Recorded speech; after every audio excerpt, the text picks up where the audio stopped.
Bom, imaginem um herói clássico. Aquele arquétipo totalmente imaculado que vive no nosso imaginário? É, cavaleiro de armadura brilhante, né? Exatamente. Agora peguem essa imagem e apaguem da cabeça.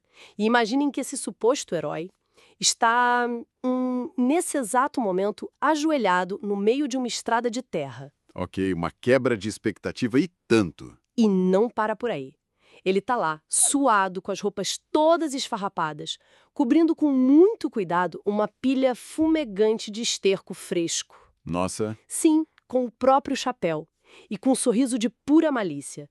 Tipo, só esperando um viajante rico passar para vender aquele monte de fezes como se fosse um pássaro mágico muito raro.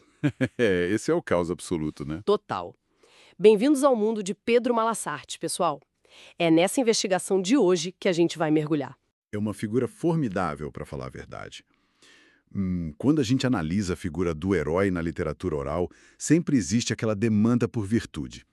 Mas o folclore brasileiro entrega um protagonista que, olha, opera inteiramente nas sombras da ética. Nas sombras e na lama, literalmente. Pois vê, ele é o clássico trickster, o arquétipo do trapaceiro, só que esculpido pela fome e por toda aquela desigualdade brutal da vida rural histórica. E eu diria que é exatamente essa complexidade que deixou a nossa análise de hoje tão fascinante. Porque nós reunimos uma montanha de materiais que parecem ser de planetas diferentes, sabe? Ah, com certeza. A variedade de fontes é absurda. Temos transcrições de arquivos em PDF super densos com lendas antiquíssimas. Temos o roteiro daquele filme clássico do Mazzaropi lá de 1960. O que já é um salto enorme de tom. E aí pula para um longa-metragem super moderno de 2017, cheio de efeitos especiais. E, até vídeos super coloridos de canais infantis do YouTube. É uma loucura pensar em como ele se adapta. Sim. O nosso objetivo nesse mergulho é tentar dissecar quem realmente é essa figura. Como é que um único nome consegue ser um vigarista de beira de estrada, um vingador meio cruel, um justiceiro fofinho para crianças e, sei lá, o único mortal capaz de fazer a própria morte de boba. É, o fio condutor que une todas essas versões paradoxais é bem simples, na verdade. A necessidade de sobrevivência. Sobrevivência pura. Exato. Porque o Malas Artes, ele não tem superpoderes, ele não herdou nenhuma riqueza. E na maioria daquelas histórias mais antigas, ele não tem nem um teto para dormir. O único arsenal dele é o cérebro, né? É puramente cognitivo. Se a gente olhar a literatura que documenta as primeiras aparições dele, é um ambiente onde a força bruta pertence inteiramente aos senhores de terra. Aos coronéis. Isso. Então a inteligência, manifestada como lábia e subversão, vira a única ferramenta viável para ele não ser esmagado pelo sistema. Faz todo sentido. E essa ideia do arsenal cognitivo fica muito clara quando a gente analisa o modus operandi dele no dia a dia. Para quem está acompanhando com a gente, para entender o personagem, a gente precisa olhar para os golpes clássicos. Aqueles que são quase inofensivos à primeira vista. Exatamente. O mais famoso de todos, que aparece em quase todo o nosso material, é a sopa de pedra. A estrutura desse golpe é simplesmente genial. É brilhante na sua simplicidade, né? Demais. Ele chega morrendo de fome na casa de uma senhora que é super conhecida por ser avarenta, mão de vaca mesmo. E se ele simplesmente pedisse comida, a porta ia bater na cara dele. Com certeza absoluta. Então, o que ele faz? Ele pede só uma panela com água, joga uma pedra dentro e avisa que está preparando uma receita milagrosa. A engenharia psicológica por trás disso é o que mais me fascina. Porque a isca para a mulher não é a fome dele, é a ganância dela mesmo. Ah, isso é perfeito. Ele inverte a dinâmica de poder. Exato. Ao fingir que tem um segredo super valioso, da tal sopa de pedra, de repente a mulher rica e avarentanta se vê na posição de querer muito algo que aquele mendigo tem. E aí ele manipula essa curiosidade de um jeito absurdo. Ele prova a água quente e fala casualmente, tipo, tá deliciosa, mas um punhado de sal ia deixar divina. E a mulher vai correndo buscar. Sim, desesperada para aprender a magia da economia. E aí ele sugere que uma batata ia engrossar o caldo, depois uma cenoura, depois uma linguiça. Quer virar um banquete completo. E no fim das contas, a velha que dá todos os ingredientes. Ele come a sopa toda, limpa a pedra, guarda na mochila e vai embora. E ela fica lá sorrindo, achando que fez o negócio do século. É fantástico. E a Panela Encantada, que é outro conto clássico das nossas fontes, usa exatamente a mesma falha humana. Aquela das brasas, né? Isso. Ele enterra brasas na areia, bota uma panela fervendo por cima e fica esperando os tropeiros passarem. Ele cria a ilusão de um objeto mágico que cozinha sem fogo. E os tropeiros caem direitinho. Caem porque, tendo dinheiro no bolso, eles acham que estão passando a perna no caipira ignorante. Eles compram a panela por uma fortuna, achando que estão levando vantagem. O golpe só funciona porque a vítima quer tirar vantagem. Gente, ele é tipo um hacker ancestral de engenharia social. É uma ótima analogia. Porque na nossa era digital, os golpes sofisticados não são invadir a criptografia de um banco à força. É mandar aquele e-mail de phishing perfeito, sabe?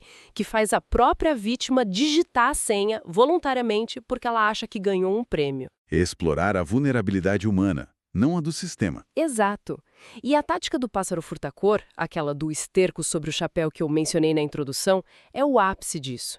Ele vende a ilusão de um pássaro valioso para um viajante arrogante. E o viajante fica lá segurando o chapéu para não deixar o bicho fugir. Enquanto Malazartes foge no cavalo da vítima, fingindo que vai buscar uma gaiola. E quando o ricaço enfia a mão para pegar o pássaro mágico, só tem estrume. É muito cômico, mas tem um simbolismo forte aí, não tem? Há um simbolismo enorme. É um nivelamento social através da degradação escatológica. O viajante bem vestido, que ostenta superioridade econômica, termina literalmente com as mãos sujas de fezes no meio do nada. Sem o cavalo e sem a dignidade. Exatamente. O humor popular usava essas narrativas como uma válvula de escape. Para a população rural marginalizada, ouvir a história de um rico sendo humilhado desse jeito trazia uma catarse imensa. Não é só sobre roubar o cavalo. Não, é sobre expor a arrogância da elite, mostrando que dinheiro nenhum te deixa imune à sua própria estupidez.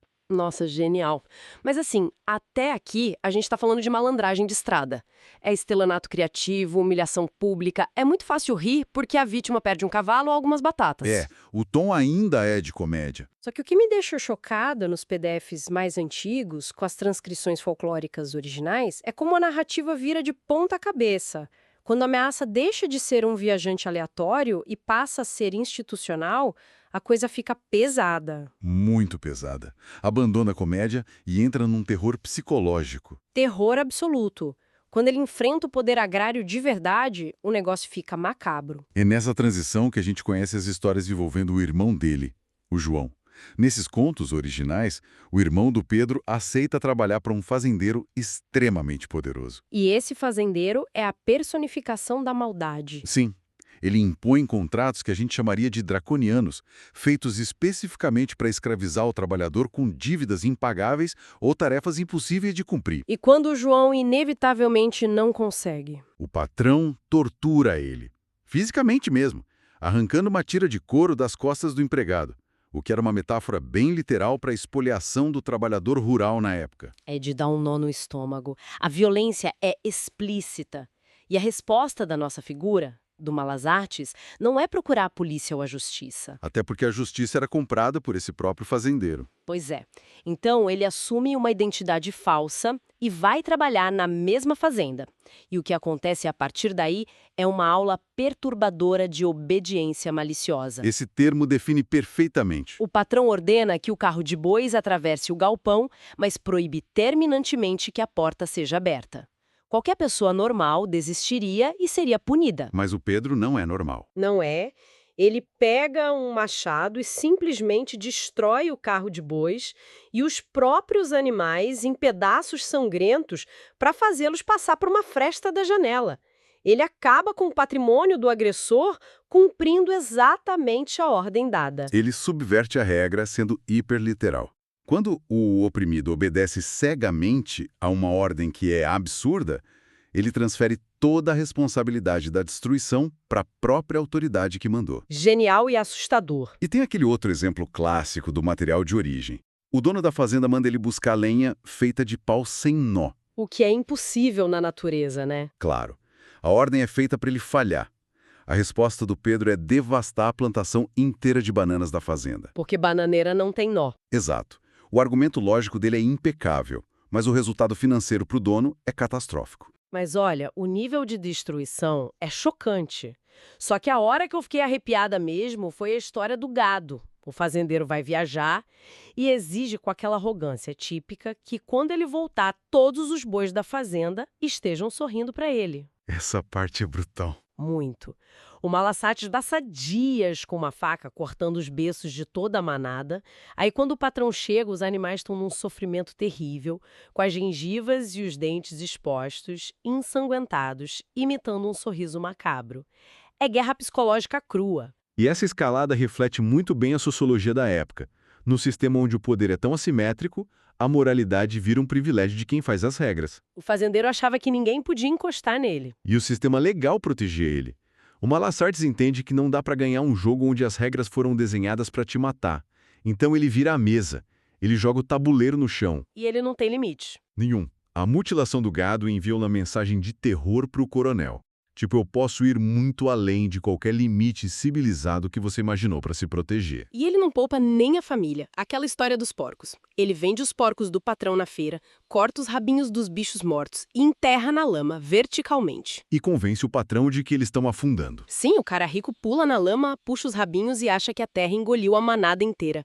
Mas a pior de todas pra mim é a história da mãe. Ah, essa quebra qualquer tabu. Gente, a própria mãe, ela tinha acabado de falecer. Ele pega o corpo dela e joga em cima dos cães de guarda de um dono de pomar super rico, só pra depois chantagear o cara, fingindo que os cachorros atacaram e mataram uma velhinha inocente. A narrativa aí ultrapassa qualquer convenção ética. O cadáver da mãe, que em qualquer outra cultura seria tratado com sacralidade e luto. Vira moeda de troca.